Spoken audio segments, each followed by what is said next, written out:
Tiers livre, atelier d'écriture, on continue notre double cycle, faire un livre et progression, et une deuxième fois, on superpose, on croise. C'est la semaine 10, on va pas faire la proposition 10, on va faire un hors-série. Ça me donne plus de liberté pour lancer le chantier.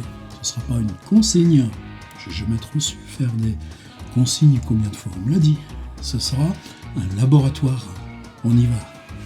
Alors d'abord que la question posée, c'est celle de l'objet. C'est pas forcément neuf, ça reste quand même neuf. Hommage à Gertrude Stein avec son premier livre publié, je crois bien, Tender Buttons. En français, Tendre Bouton, j'aime pas trop. Mais Tender Buttons, 3 parties. La dernière qui s'appelle Chambre, Rooms. La deuxième qui s'appelle Food, Manger. Et la première qui s'appelle Objet. Ça commence par quoi? Je crois bien qu'une carafe en verre aveugle. Quelque chose qui brille.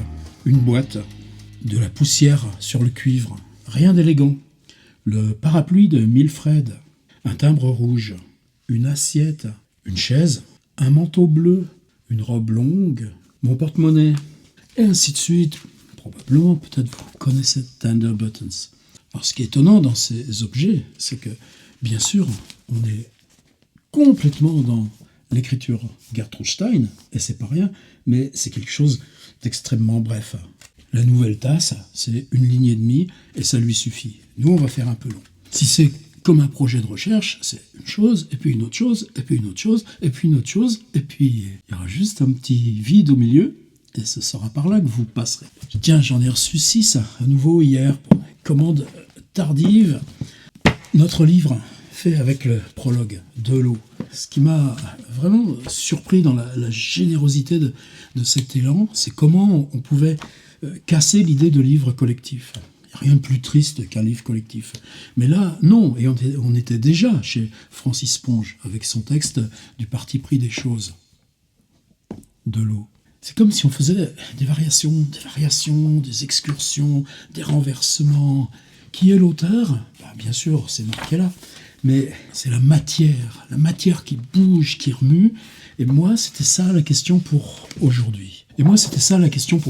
Quand on a lancé ce prologue, j'avais pas du tout l'idée qu'on ferait un livre. C'était juste l'idée de se familiariser avec la publication blog. Et puis, à mesure qu'on a avancé dans la démarche et qu'on a su qu'on la pousserait au bout, je crois que chacun a repris sa première publication et l'a poussée au bout. Donc moi, ce serait ça immédiatement. C'est pas la question centrale pour l'atelier, mais c'est ce qui me fait le présenter comme hors-série. De savoir qu'on se relance dans un livre, quel que soit notre nombre, pour s'y lancer. Qu'est-ce que ça change à l'écriture? En quoi savoir même qu'on est parti dans un livre, en quoi c'est ça qui va volatiliser l'idée d'une rhétorique commune, ou l'idée que chacun s'en tienne à une rhétorique, parce que ça va être le danger principal. Alors bien sûr, Francis Ponge. J'ai déjà fait plusieurs vidéos, plusieurs exercices. Ce serait bien si vous preniez le temps, quelques excursions. En tout cas, je ne vais pas reprendre en détail la démarche. Vous savez qu'il naît en 1899, comme Henri Michaud, juste un tout petit peu avant Nathalie Sarraute, grande année. Vous savez qu'il y a cette histoire de bégaiement qui le prive d'une carrière de prof de philo et de l'entrée à Normal Sup. Vous savez que dans cette enfance de famille protestante, mais son père dans une agence bancaire, donc contraint à de nombreux déménagements de Nîmes à Caen, ou je sais pas quoi, l'enfance, sa lecture, eh bien, le dictionnaire, le littré. En quoi le dictionnaire est un imaginaire qui vaut celui de tous les romans. Et puis, il y a ce petit boulot à Paris pendant plusieurs années, emballer des livres chez Hachette, la ficelle, l'éponge, calligraphier l'adresse du libraire, coller l'étiquette. Ça a à voir, bah oui, parce que c'est quand même la matérialité du livre, la blouse grise, et le parti pris des choses, eh bien, quand il boucle ce premier ensemble, il a 27 ans. Et le parti pris des choses, c'est pas un livre qui est fulgurant. Pourquoi ? Parce que des poèmes en prose, on en a déjà vu dans l'histoire de la langue. que les poèmes pluie, pauvre pêcheur, la fin de l'automne, c'est pas encore Francis Ponge, mais qu'à mesure qu'il avance, il y a ce qui fulgure. Ce qui fulgure, c'est le pain, la cigarette, le galet et le cajot. Cet objet-là de bois mince qu'on jette à la fin des marchés, objet à usage unique, mais qui protège la fragilité des fruits et l'éphémère du fruit, avec sa projection dans l'éphémère du cajot. On peut faire de la poésie avec un cajot, monsieur. Et donc quand Francis Ponge se voit refuser peut-être 30 fois son ensemble qui s'appelle « Le parti pris des choses », le prétexte, c'est pas que le livre chemine vers sa fulguration. Le prétexte, c'est que le cajot, la cigarette, qu'est-ce que c'est la cigarette? Le temps qu'on écrive, le temps qu'on lise le texte, il fait 12 lignes. Ce qui existe, la cigarette, on arrive à la fin du texte, elle n'existe plus. Elle est partie en fumée. Vous vous rendez compte de la pauvreté de ce que vous avancez? Et puis là, pour moi, ce qu'est le mystère. Le parti pris des choses sera publié en 1935. Ce qui veut dire que de ces 27 ans à ces 35 ans, pendant 8 ans, avec ce petit boulot terne, avec l'éloignement des surréalistes, même s'il y a l'amitié des peintres qui va traverser. Là où n'importe quel d'entre nous aurait dit « Bon, c'est bon, j'en commence un autre de livre ». Non, il s'obstine. Et c'est là aussi l'autre miracle, c'est qu'il écrit dans les poèmes des justifications à ce qu'il écrit. Et en particulier, alors tout ça vous trouverez là dans mes petites fiches d'appui, il y en a plusieurs. Après le galet, il y a Introduction au galet. Et dans Introduction au galet, c'est qui a parlé le premier d'un caillou dans la littérature française? C'est Diderot, et puis Rimbaud avec ses semelles de vent. Et le paradoxe du parti pris des choses, c'est que le texte original, là, restera dans ce cheminement vers une fulguration qui est limitée par l'humilité de ces objets d'écriture, et que la démarche, c'est-à-dire ce qui justifie la fouille vers le galet, il l'écrit dans ses textes complémentaires, poèmes, qui désormais, bien sûr, lui sont associés. Et là, il trouve sa méthode. Sa méthode, justement, ce qui lui permettra d'écrire La rage de l'expression. Alors là, on avait travaillé, vous trouverez aussi dans les petites fiches, texte que je trouve magnifique, écrit en 1942, parce que Ponge, justement à cause même du bégaiement, va devenir un résistant. Il mémorise les messages, il a des faux papiers d'agent d'assurance, une voiture, n'empêche qu'il est quand même clandestin vers Roanne, la ligne de démarcation, et puis c'est lui qui transmet, sans trace écrite, les adresses de parachutage, etc. Et puis un bègue, on le laisse passer au contrôle. Et dans une de ces maisons, où il n'a le droit de sortir que la nuit, eh bien, il y a un texte en 14 étapes sur l'œillet. Ça, on s'en est aussi appuyé pour des ateliers. Je pense que c'est bien, si vous prenez le temps, là, puisqu'on joue du sérieux, on fait un livre. Donc, prendre le temps avant d'écrire. Un autre exercice que j'aime beaucoup travailler, alors vous savez que ce texte-là est essentiel, on est en 47, c'est son ami le peintre Dubuffet qui lui procure des conférences en Tunisie, l'empire colonial français, et lui, toujours pareil, qu'est-ce que j'ai à dire sur la poésie? Qu'est-ce que je peux montrer? Je suis dans cette situation même de la force pour surmonter le bégaiement. Eh bien, devant moi, j'aurai un verre d'eau. Je parlerai de la poésie en ayant devant moi, sur cette table, rien qu'un verre d'eau. Alors, il y a, sur 4 mois de préparation, le journal du verre d'eau. Évidemment, cet ensemble-là, méthode au pluriel sur l'écriture, c'est une ressource considérable. Et les textes sur le verre d'eau, là encore, c'est cette idée non pas du fractionnement comme l'œillet, mais du journal, pour avancer, partir dans les diffractions, la transparence, l'éclat, le diamant, le contenu, la disparition du contenu. On va revenir à Francis Ponge par un texte publié tardivement, joué par exemple à Avignon vers les années 1980, mais un texte dont les premières ébauches sont de cette même époque que Rage de l'expression. C'est-à-dire, le savon, il va le porter pendant 40 ans. Jusqu'à cet accomplissement qu'est le livre. Moi, j'ai les 2 Pléiades, je n'ai pas la version, je crois que c'est la collection L'Imaginaire Gallimard du savon. On y revient au bout du chantier. parce que c'est à partir du savon qu'on va lancer l'écriture. Alors quand je dis chantier, c'est pas de la triche. Pour moi, avec Francis Ponge, on a quelque chose du même type qu'Antonin Artaud. C'est-à-dire la question de l'objet, elle est toujours éloignée, secondaire. Chez Balzac, de temps en temps, une horloge boule, mais c'est un marqueur social. Chez Saint-Simon, dans l'étendue des mémoires, qu'est-ce que vous avez comme objet? Ah oui, il y a la diligence au moment de ce passage extraordinaire de la fuite de la princesse des Ursins. Dans la chapelle où Louis XIV écoute sa messe, il y a des tabourets ou des fauteuils selon la position sociale. La description des tabourets, des prie-dieu, des fauteuils, là tout d'un coup des objets viennent, mais pas en tant que tels. Chez Proust, c'est différent. Différent chez Proust, mais est-ce qu'on peut isoler un objet qui deviendrait monde, récit en tant que tel? Non, c'est plutôt cette dissolution du réel qui est toujours là, n'empêche que la photographie, n'empêche que l'automobile c'est un objet, un gros, mais pas précisé de taille là, dans ce qu'on est en train d'amorcer. Ou bien chez Proust, ce passage de la prisonnière avec un piano là, ce qu'on appelait piano là, juste avant justement l'apparition des gramophones qui vont ficher ça en l'air, c'était des espèces de cartons enregistrés très complexes du point de vue de la partition et qui peuvent agir tout un piano comme si un pianiste réellement était là. Ou bien les robes de Fortuny, ou bien dans ce moment fabuleux au début du temps retrouvé, la traversée de la cour de Guermantes, quand le maître d'hôtel fait teinter une cuillère sur une tasse et que ce bruit-là enclenche le souvenir. Donc chez Marcel Proust, on a ce surgissement latent de l'objet. Mais la rupture de Francis Ponge, c'est qu'on l'affirme. L'accent que je mets là sur ce qu'il peut y avoir de fluent et encore informel chez Marcel Proust, et puis de trancher ou affirmer, quitte à prendre sur soi le poids des refus chez Francis Ponge,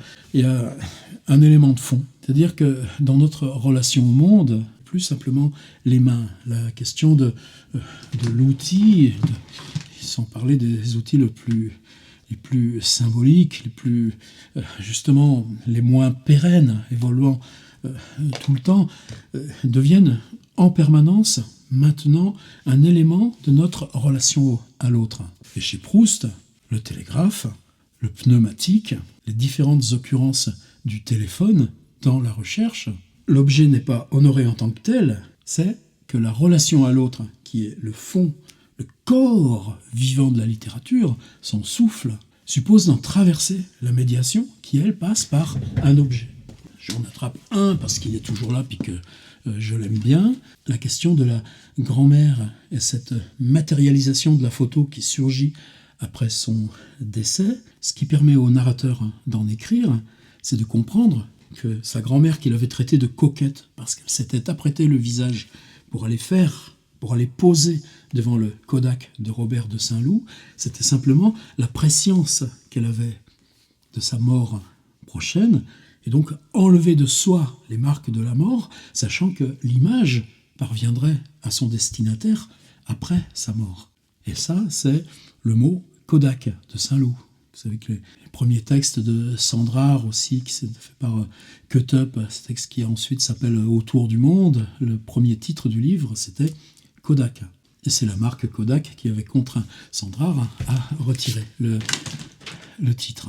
Je me disperse, non, parce que, je vous dis, dans ce fluent du surgissement multiple des objets chez Proust, mais uniquement en tant que médiation vers l'autre, et de la façon dont Ponge enlève l'autre pour prendre uniquement l'objet. Bien, pour nous, évidemment, ça participe de la respiration même de l'écriture. Et en ça, on n'a pas besoin d'en être vraiment conscient. Mais le moment où ça surgit, là où Ponge tranche et ajoute à la littérature la notion d'objet, nous, si on revient dans ce moment-là, eh bien, on est conscient, on prend conscience de comment on utilise ça dans la totalité de notre alphabet. Ceci veut dire qu'avant Ponge, il n'y avait rien plus compliqué que ça.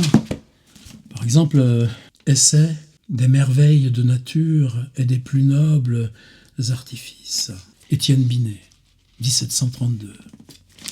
livre qu'on porte vraiment au cœur. Je vous mettrai en document 2 petits chapitres sur l'art de l'émaillerie, ou comment on fait du verre, ou comment on va battre l'or. Mais Étienne Binet, un livre qui est aussi essentiel, parce que justement on s'en remet à ses vocabulaires.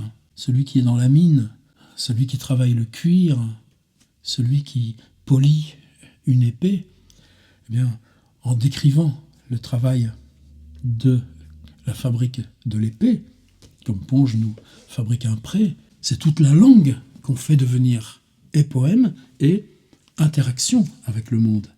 Simplement, pourquoi Étienne Binet, c'est un auteur pour nous les auteurs? Il n'a jamais été considéré comme faisant partie du corps de la littérature, contrairement à ses copains qui, eux, ignoraient totalement la fabrication du verre ou comment on feuillette l'or. Je voulais vous proposer dans le puzzle une sorte de petit éclatement. Le premier éclatement, c'est les mythologies de Barthes. Peut-être vous en trouverez un qui traîne dans le fond de vos étagères, 1957. Mais prenez la table des matières, le beefsteak frites, le Tour de France, la DS-19, ça on s'en souvient tous. Mais par exemple, il y a un chapitre sur les jouets. Ça fait du bien d'aller le relire. Ou évidemment, les Martiens, l'affaire Dominici. On est dans des questions de société. Là encore, est-ce que la littérature accepte... Non, Barthes écrit pour Paris Match.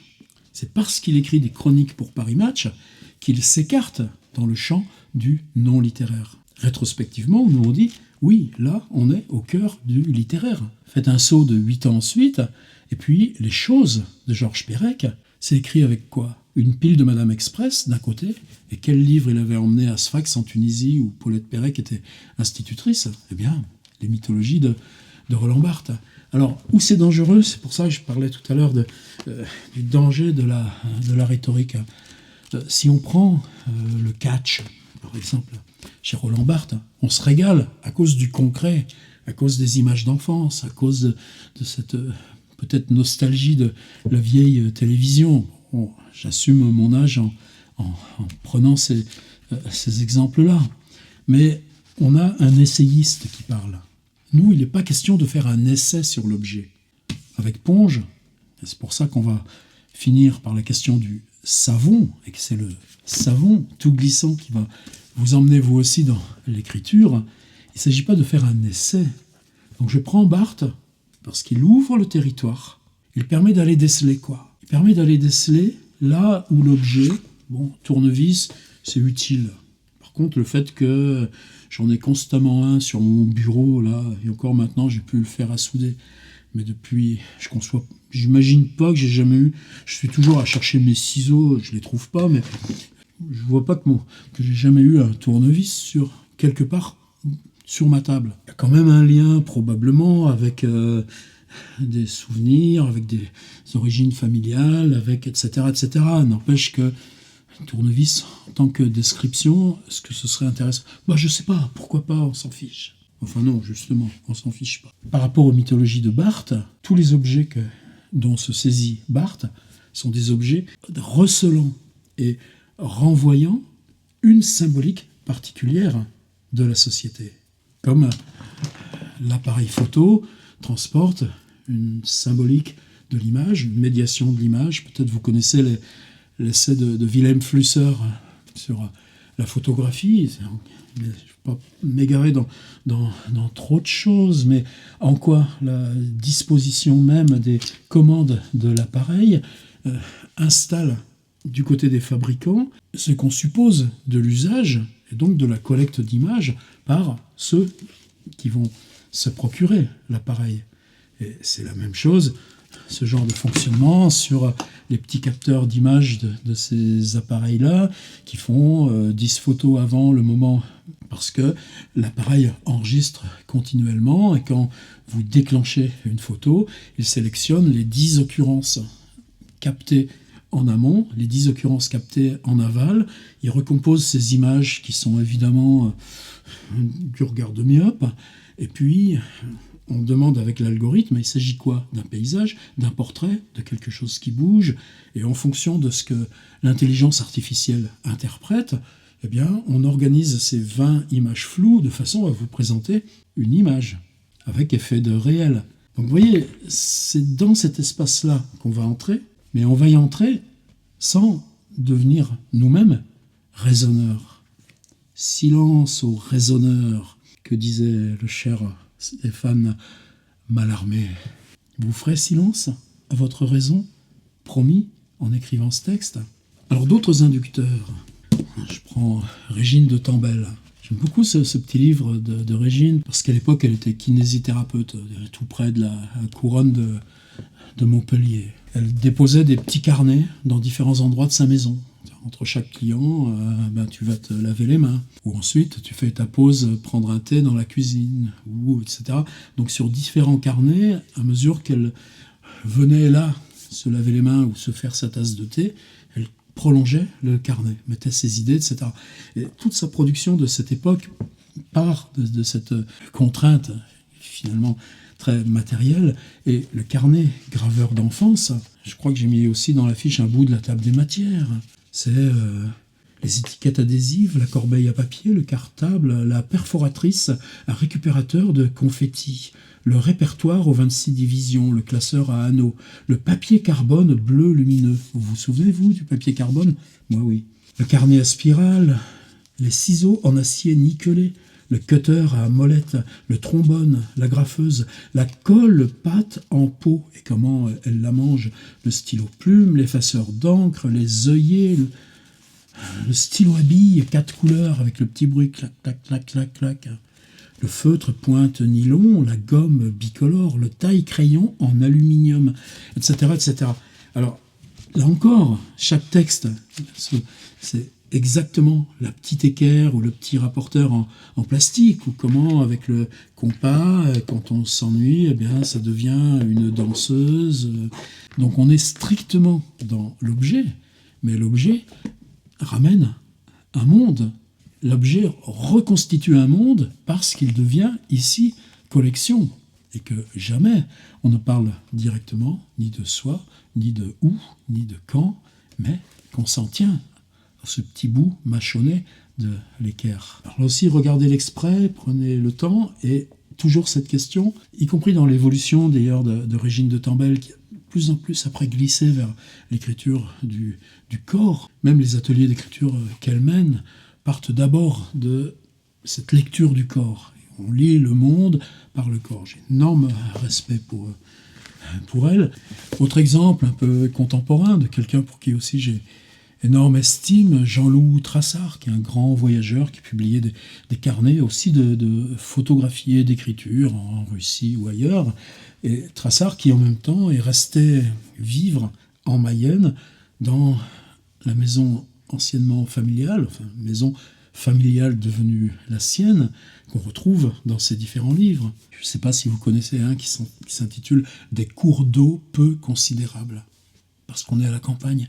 Tout petit ruisseau, un petit bout d'étang, l'endroit où il y a une canalisation pour que ça passe sous le chemin. Eh bien, on décrit ça, et c'est un monde. Et dans l'espace antérieur, de quoi il s'agit? Là encore, vous irez voir les extraits.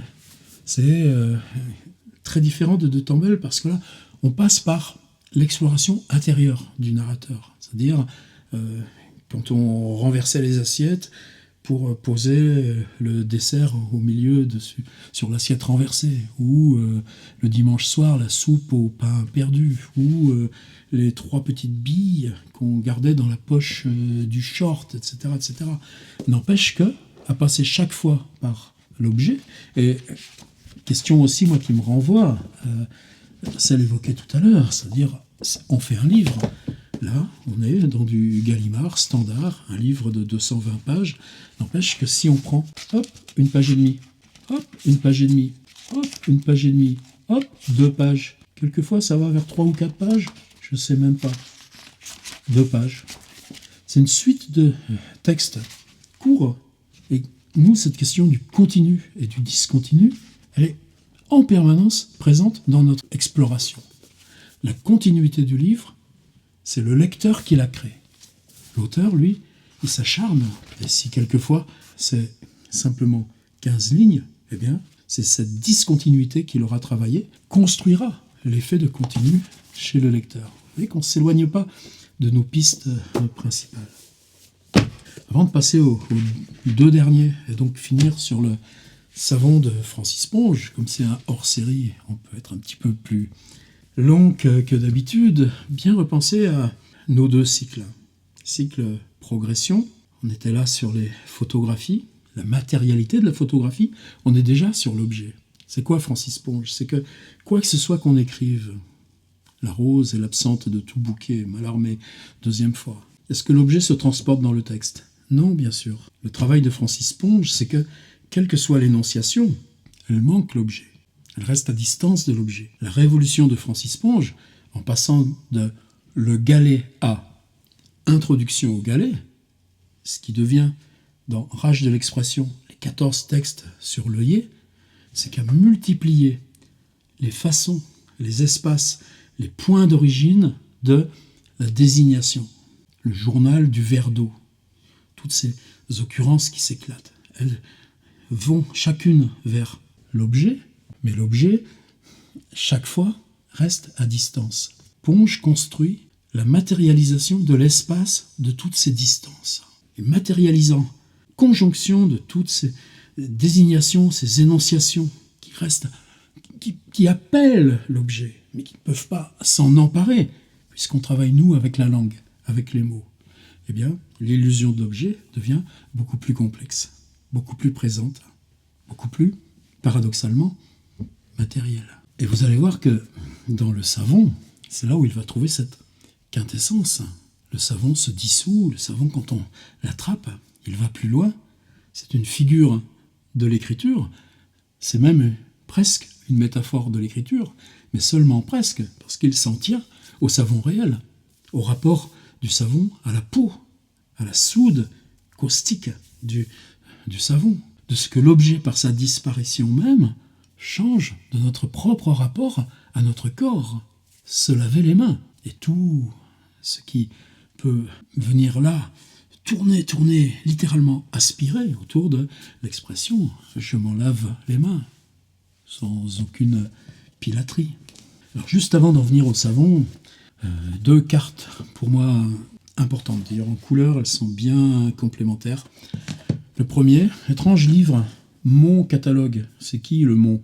C'est qui l'auteur? Ben non, il n'y a pas d'auteur, il n'y a rien. Mon catalogue.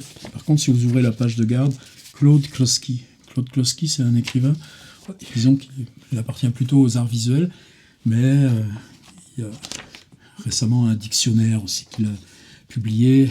Et disons que c'est quelqu'un qui dérange, et que dans l'univers polymorphe de ce qu'il dérange, eh bien, quelquefois, le texte et le livre prennent leur place. Donc là, ça nous concerne. C'est notre objet à nous. D'ailleurs, il est mal foutu, ce livre. Regardez, ça commence là, dans ce qu'on appelle directement nous. Si ça commençait normalement, ce serait en belle page, ce serait ici. Non, on utilise ça. Et puis, est-ce qu'il y a un nom d'éditeur? Non, il y a le soutien du FRAC Limousin, je crois, quelque chose comme ça, tout à la fin. Il s'agit de quoi? Il s'agit de l'inventaire de toute une maison. Dans la cuisine, il y a un réfrigérateur, il y a une gazinière, il y a un micro-ondes, il y a des étagères, il y a des poêles à frire qui n'attachent pas à Tefal. Si on passe à justement la réserve à outils, ben là, on n'y coupera pas. Au tournevis, à la perceuse électrique. Si on passe à ce qu'il ne nomme pas lui dressing, mais il a quoi comme chemise? Il a quoi comme pantalon? Il a quoi dans son placard à chaussures? Et si on prend ça au sérieux, prenez là où vous êtes, pas la petite turne où on travaille, ça c'est spécial. Je n'oserais pas faire ça ici. Mais il y en a plus de 400. Est-ce que c'est gênant? Non. Ma friteuse, mon appareil à raclette, mon dôme de cuisson, mon pèse-personne médical, ma brosse à dents argent, mon thermomètre parlant, mon sac organiseur, mon oreiller de voyage, mon sac à chaussures, mes mocassins. Mes mocassins, c'était quoi? Mes charentaises plumes, mes mules jeans, mes chaussures d'intérieur, mes sandales souples, Et je le retrouve plus. Si, mes mocassins bateaux, mes mocassins tressés, mes lunettes polarisantes, mon stylo intelligent, mon stylo rétro, mon lutrin, mes feuilles factices, mes services, mon imprimante laser, mon imprimante couleur, mon scanner, mon agrafeuse sans agrafe, ma colle professionnelle universelle. Oui, comme ça devient de la folie. Alors comment lui, justement, je disais, attention à la rhétorique. Comment tu casses ça? Tu ne veux pas nous faire des descriptions du frigo, tout ça, on t'imagine 400 fois, sérieusement? Non, il prend les publicités, d'époque, il fait du copier-coller, enfin les publicités, disons, strictement contemporaines du moment de l'écriture du livre. Perceuse électrique, t'as le catalogue Manu France, nous on va chez Darty, on prend les petites 6 lignes là de la description de l'objet faite par ceux qui veulent le vendre. Eh bien, il y a juste à rajouter l'adjectif possessif. C'est pas Black & Decker, attention, hein, je vise personne, Bosch, etc. C'est pas la question. La perceuse électrique, le cadeau de fête des pères, idéal.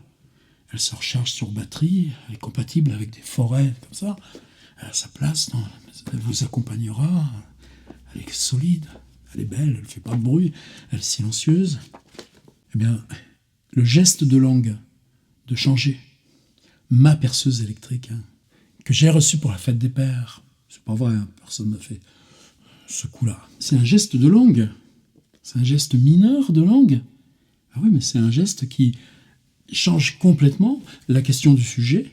Le rapport lecteur-auteur, c'est un geste plein d'écriture. Et donc, mon catalogue est un livre majeur d'écriture par ce travail sur l'énonciation, l'emprunt, le cut-up, si on veut, puisqu'on prend des publicités existantes, on prend des descriptions de notices existantes.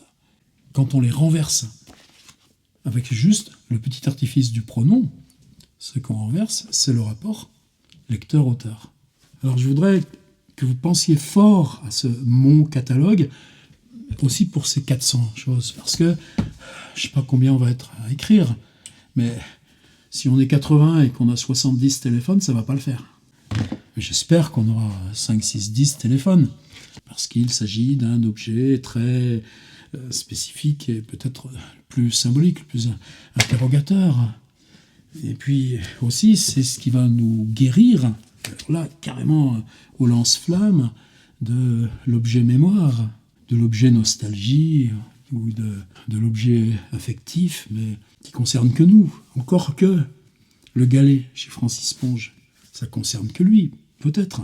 N'empêche que s'il est sur la table ou en été, on s'en sert de presse-papier pour éviter que les feuilles s'envolent, ou si on s'interroge sur le fait que en quoi le galet, si on le casse, il n'y a plus rien de lisse, plus rien, c'est terne, il est dépositaire d'une mémoire, de la mémoire du moment où tout brillant, vous l'avez collecté dans le torrent de montagne, ou bien avec qui vous étiez, qu'est-ce qu'on respirait ce jour-là, cette mémoire que vous associez, vous avez même besoin de l'objet pour recréer cette mémoire affective, est-ce que c'est l'objet qui la contient?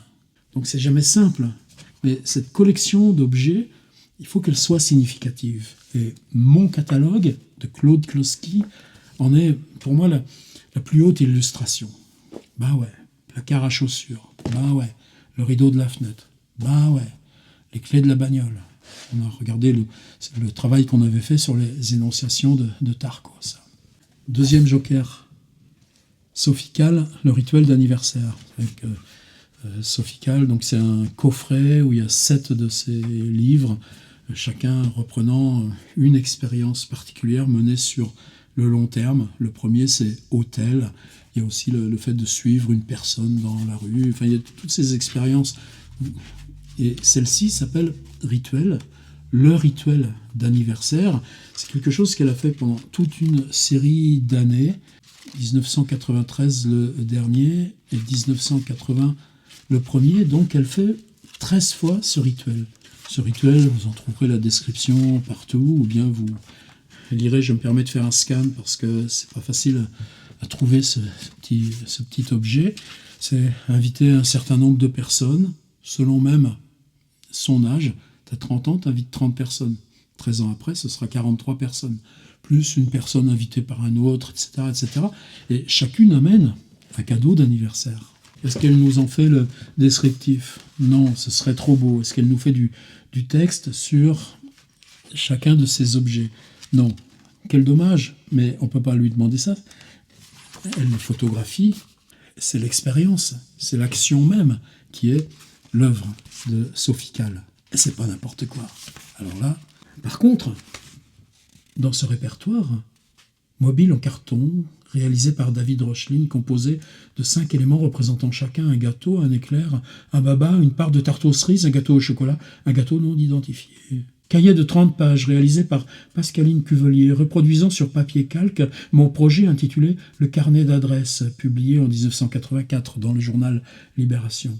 Boîte contenant 12 faux-cols amidonnés, tourne-disque usagé Marantz, tube de rouge à lèvres Chanel, Rouge Comédie numéro 77, 2 livres, How to Give Successful Parties, Bonomo Handy Pocket Manuals, numéro 35, How to Become a More Popular Host, Bonomo Handy Pocket Manual, numéro 11, peinture sur plâtre de Luc Loras, boîte contenant une médaille aux initiales AJ datée du 24 mai 1906, plante grasse, flacon d'eau de toilette, chalimard de Guerlain, radiateur électrique. Et c'est pas simplement une question de réveiller un imaginaire qu'on reconnaît à chaque fois, parce qu'à chaque fois qu'on lit cet objet, on l'imagine. Et ça, c'est important. C'est-à-dire, qu'est-ce qu'on contient en soi de représentation mentale qu'on n'a pas eu besoin de formuler sous la forme de description ou d'investigation ou d'aventure de récit. Mais pourtant, il suffit qu'on nous dise radiateur électrique ou petite médaille 1906 avec initiales gravées, et quelque chose en nous existe au même niveau que nous gardons la source des récits, la source des langages. Et c'est pour ça que c'est cette réalisation que Sophie Calle a rassemblée sous coffret. Pour moi, ça fait partie de notre héritage, là, maintenant. Comme on avait travaillé autrefois ce cycle prendre. On va voir chez les autres, et nous, en quoi ça nous dérange. J'arrive presque au bout. Donc je retombe sur mes pieds. Faire un livre neuf, Donc je retombe sur mes pieds. Faire un livre, semaine 9, on s'était aventuré chez Emmanuel Pirer. Comment on documente? C'est large ce qu'on peut documenter. Bien là, zoom sur objet. Donc ma proposition, même si nous l'idée c'est de repartir à l'assaut d'un livre, elle est cohérente avec cette transition de la semaine 9 à la semaine prochaine, la 10. Cycle progression, on était parti sur image et la matérialité de l'image. Eh bien, pour moi, dans ce jeu entre l'énonciation et le réel, bien sûr, on est dans les rouages essentiels de la progression littéraire. Donc là encore, on est dans notre logique. Je finis sur le savon. Puisque, pour commencer, il faut toujours rompre quelque chose, ne serait-ce que le silence. Rompons donc, froissons et jetons au panier toute note ou brouillon de papier empreint du faux goût ordinaire aux enveloppes de l'objet. Saisissons-le tout nu. Et d'abord, puisqu'il se présente neuf sous 2 formes principales, cube ou parallélépipède, ou forme ovoïde, notons au sujet de ces 2 formes que l'une tend vers l'autre, la première ne se conservant pas aisément si elle est plus convenable pour l'emballage, le placement et l'expédition en boîte, caisses et wagons, et le moindre usage la faisant aussitôt insensiblement tendre vers la seconde. Celle-ci, au contraire, aussitôt obtenue, se conserve, se parfait peu à peu, se perpétue grâce à l'érosion même. C'est d'ailleurs la forme prédestinée de notre objet, cette forme ovoïde, parce qu'elle a des vertus de fuite, de succès, je veux dire, de sortie hors des mains lorsqu'elle a fini d'être utile. Vous voyez la complexité? Il y a beaucoup à dire à propos du savon, exactement tout ce qu'il raconte de lui-même. lorsqu'on l'agace avec de l'eau, d'une certaine façon. Il semble aussitôt enclin à beaucoup dire, qu'ils le disent donc, avec volubilité, avec enthousiasme, jusqu'à disparaître par épuisement de son propre thème. Quand il a fini de le dire, il n'existe plus. Plus il est long à le dire, plus il peut le dire longtemps. Plus il fond lentement, de meilleure qualité il est. Naturellement, c'est toujours la même chose qu'il dit, et il le dit indifféremment à quiconque. Il s'exprime de la même façon avec tout le monde. Pierre bavard. Qu'il y ait beaucoup à dire et presque infiniment à dire à propos du savon, c'est l'évidence même. Et peut-être plus à bafouiller qu'à dire. Une certaine volubilité extrême est ici de mise, et un certain enthousiasme à se déperdre, à se livrer, qu'il n'y ait pas à hésiter non plus à redire toujours les mêmes choses, et à les dire toujours de la même façon, et à les dire de la même façon à quiconque, avec jubilation, cela s'entend, mais le plus merveilleux, c'est qu'on sorte de ces exercices les mains plus pures. Voilà la grande leçon. Et que cet exercice soit le plus convenable à l'hygiène intellectuelle, cela s'entend aussi. Quelle magnifique façon de vivre nous montre le savon. Son front sobre au soleil se rembrunit, s'endurcit, se ride, se fendille, les soucis le fendent. Mais jamais qu'inactif, ainsi, oublié, il ne se conserve mieux.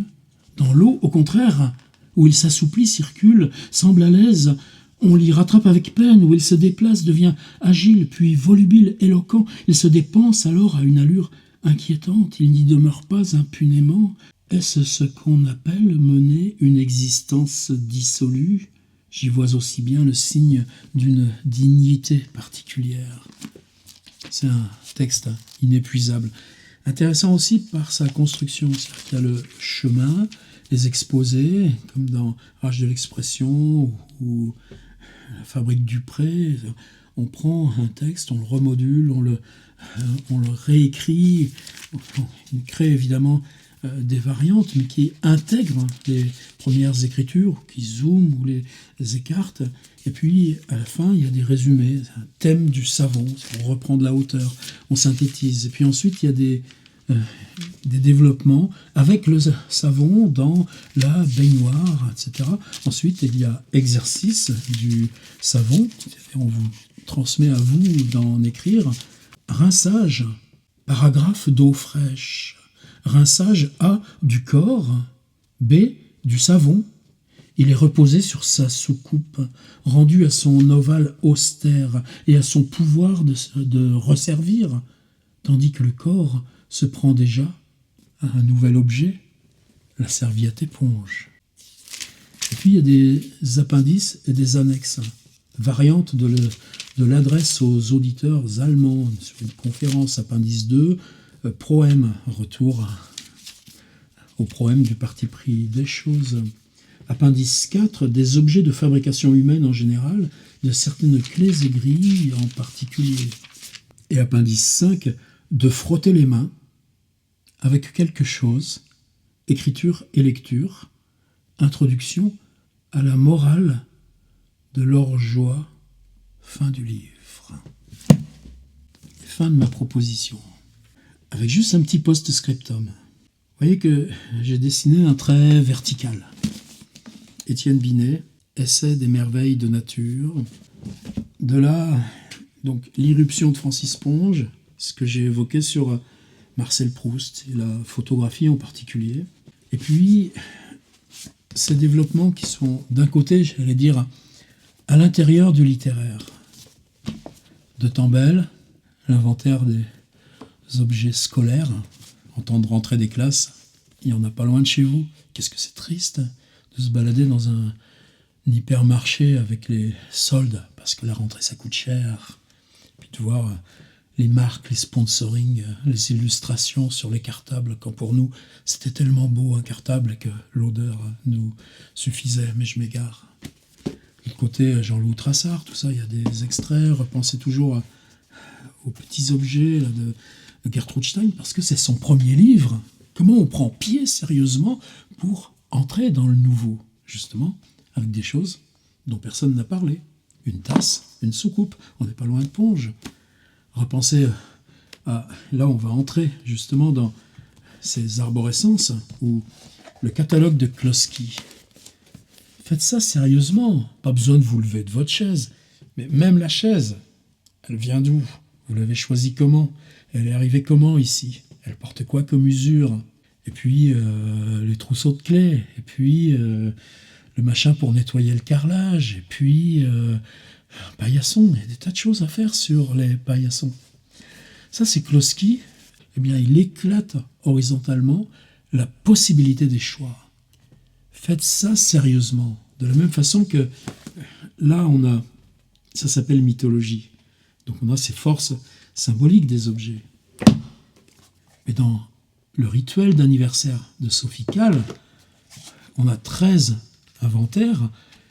S'il y a 30 personnes multipliées par 10, il va y avoir donc à peu près 300 items dans la totalité. Je n'ai pas à compter, mais 1982, il y en a 2. 1983, 2, 4, 6, 8, 9, 10, une trentaine. Et puis, tenez, 1984, Bon pour un séjour à la montagne, à Valoir. Livre de Marguerite Duras, L'Amant, édition de Minuit. Bouteille de champagne Roi David, bouquet de vin rose. Aspirateur Nilfisk, culotte en soie brodée aux initiales SC, kimono noir en nylon, séchoir avec pince à linge en plastique bleu, 13 plumes de pan, boîte de chocolat de la confiserie Sprungli à Zurich. Livre Le Tour du monde en 80 plats et 200 recettes succulentes, l'édition Marabout Flash, chaufferette pour les mains et une douzaine de recharges.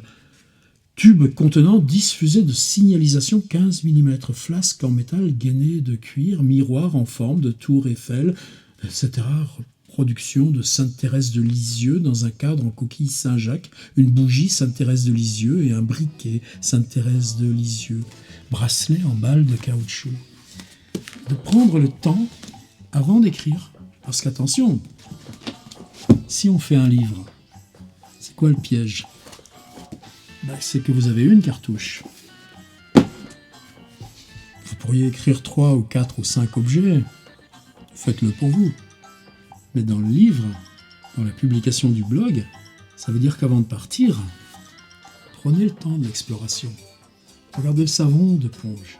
N'hésitez pas à faire des listes, comme Sophie Calle fait des listes. Prenez le temps de tenir à distance ce qui est le choix peut-être immédiat ou le choix affectif, et retirez-le, ce choix affectif. Mettez-le dans l'ordinaire, mettez-le dans la peau du monde. Le sac de supermarché ou le petit caddie à roulettes pour aller faire les courses en prise unique, ça dérange quoi? Ouais, il y a de ça aussi dans l'art contemporain, de ces détournements. Donc prenez bien le temps de chercher en quoi ce que vous allez écrire récompense.